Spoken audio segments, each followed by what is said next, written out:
Hi, everybody. Welcome back to another installation of Client-Side Chats. Today, we have a very special guest, Ann Lindsey. Hi, Ann. How are you? Hello, doing well. Good, good. You're actually in Alaska this time, right? You're not just I traveling am. somewhere all over the world. Yep. A little cold Yeah, up well, here. Ann and I go back a long way. We met each other through the American Society of Safety Professionals. So, Ann is a managing director for HSE Global, correct? I mean, these are some changes since the last time we chatted. Yes, it is.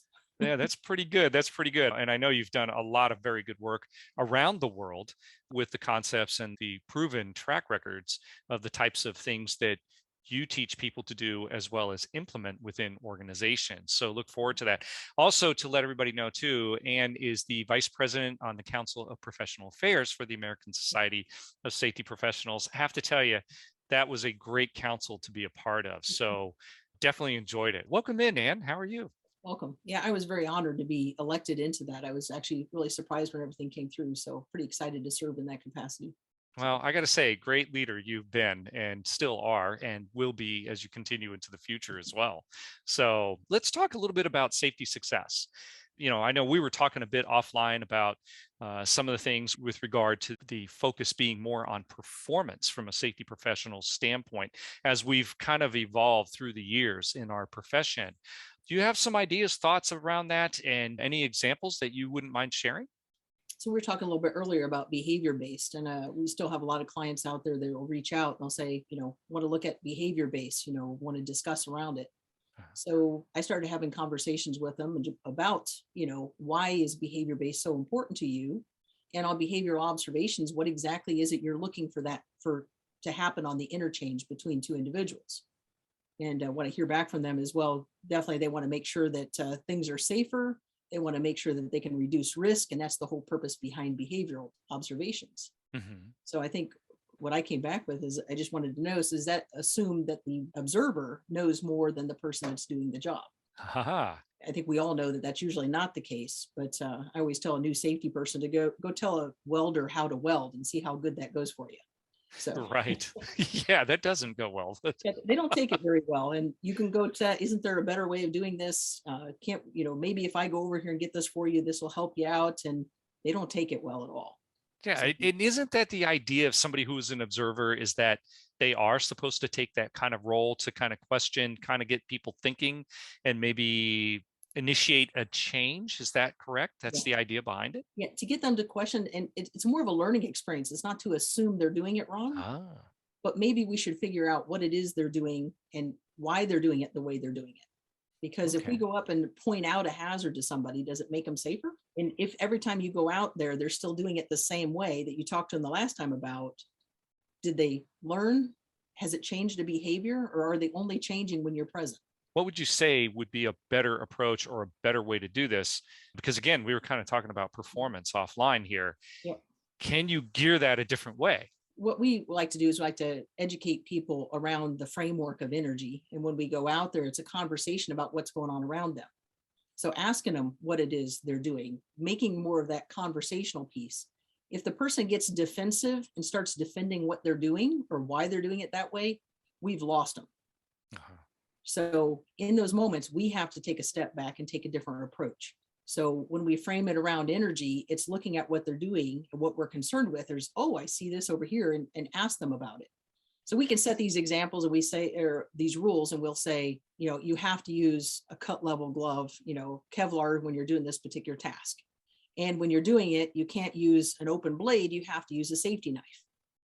So it sounds like something that we would put in place. Mhm. So when we're out there in the field and we're having a coaching moment versus an observational moment, that's when we go up and we're observing a person doing the job and we're having that discussion then, at a safe time when they're not actually performing it. And we say, ask them about what it is they're doing. It was interesting. I was with this group, and so immediately they went to the rule. Oh my goodness, he has a straight edge out. So they go running over there to get to him because they're going to save the day. And he says, stop, wait, let me show you. Yeah. And he's cutting these big insulated blankets out to go around piping. So as he does it, he puts a mark on the line. He pulls out his straight edge. Well, actually, first off, he shows us the safety knife. So he takes out Mhm. that little safety knife with the retractable blade. Mhm. And he puts his fingers within millimeters of the blade and he starts pushing down and he's pulling it all the way through there and he's really struggling, putting a lot of force down. 6 passes before he makes one cut. Wow. Okay. With all that force on the thumb pushing down because the blade keeps retracting on it. Then he says, now watch. And he puts the line onto the fabric.